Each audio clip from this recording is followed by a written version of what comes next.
అందరికీ నమస్తే. ఈరోజు సరికొత్తగా అర్థం చేసుకుందాం.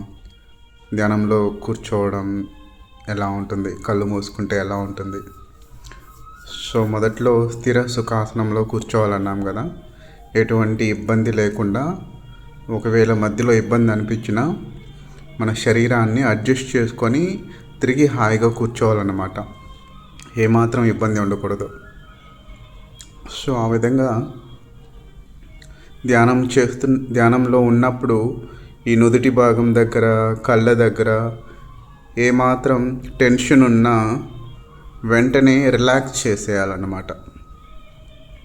ముఖ్యంగా ఈ నుదుటి దగ్గర కానీ, కళ్ళ దగ్గర కానీ, లేకపోతే ఎక్కడ అనిపిస్తే అక్కడ దృష్టి తీసుకెళ్ళి అక్కడ రిలాక్స్ చేసేయాలి.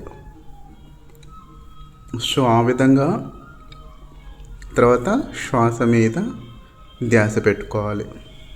ఇక్కడ రెండు ఉన్నాయండి, శ్వాసధార, సంగీతధార.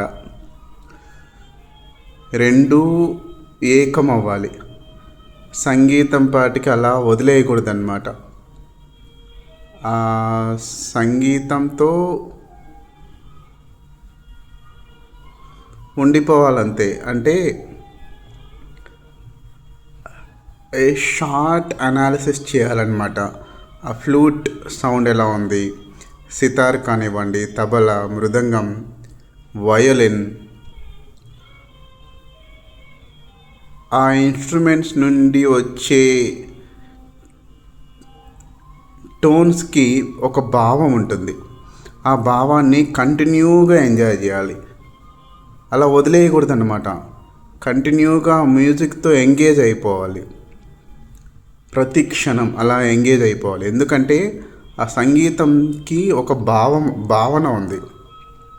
అది కంటిన్యూగా ఫీల్ అవుతూ ఉండాలి.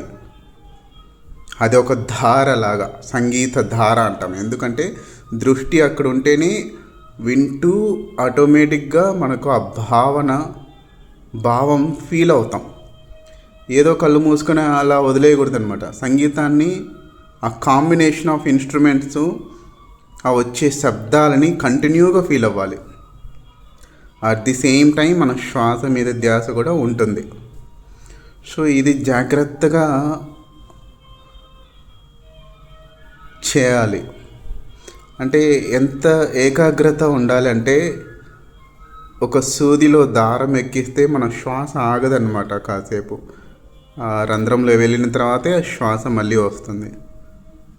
సో అంత ఏకాగ్రతతో ఉండాలి వినడం. ఆ సంగీతంతో వచ్చే భావం కూడా తీసుకుంటూ ఉండాలి. నేను చాలా వరకు గమనించాను, సంగీతం లేకుండా సైలెంట్గా కూర్చున్నాం అనుకోండి, ఏదో పాత ఎమోషన్స్, పాత బాధలు అలా కొట్టుకొని తీసుకెళ్ళిపోతుంది అన్నమాట. అలా కాకుండా సంగీతంలో వచ్చే ఆ భావాన్ని కంటిన్యూగా ఫీల్ అయితే కనుక యూ విల్ ఎంజాయ్మెంట్ ఉంటుంది అక్కడ.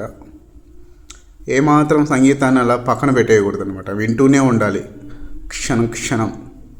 ఎందుకంటే ఆ కాంబినేషన్ ఆఫ్ ఇన్స్ట్రుమెంట్స్ చూడాలండి.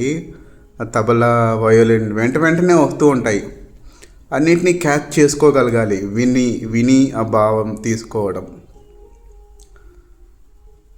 ఇదైతే చెప్పగలను. ఏకాగ్రతతో శ్రద్ధగా ఈ మైండ్ని జీరో చేసుకోవాలి. ఇక్కడ కనుక ఏదైనా క్వశ్చన్స్ కానీ వేసుకుంటే ఆ ధ్యానం కొంచెం లేట్ అయిపోతుంది అన్నమాట. ఒక చిన్న పిల్లవాడిలాగా అంత ఆతృతతో, శ్రద్ధతో కూర్చోవాలి అంతే. తర్వాత ఏమైనా జరగని, కూర్చోవడం వరకే నేర్చుకుందాం. So thank you so much అండి.